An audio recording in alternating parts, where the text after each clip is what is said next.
السلام علیکم ورحمۃ اللہ وبرکاتہ۔ تو آج کا جو سوال ہے وہ یہ ہے کہ عید میلاد النبی کو بار بار کیوں منایا جاتا ہے؟ تو سب سے پہلی بات کہ یادگار بنانے کے لیے منایا جاتا ہے۔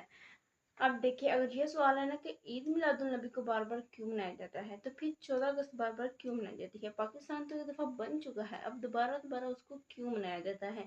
تو اسی طرح لیلۃ القدر کو بار بار منایا جاتا ہے کہ اس مہینے میں قرآن مجید نازل ہوا، اس دن قرآن مجید نازل ہوا۔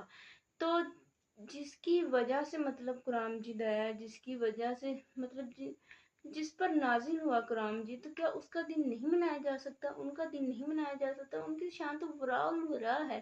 تو وہ جو نہ تھے تو کچھ نہ تھا، وہ جو نہ ہو تو کچھ نہ ہو، جان ہے وہ جہان کی، جان ہے تو جہان ہے۔ اگر ہمارے پیارے آقا حضرت محمد صلی اللہ علیہ وآلہ وسلم نہ ہوتے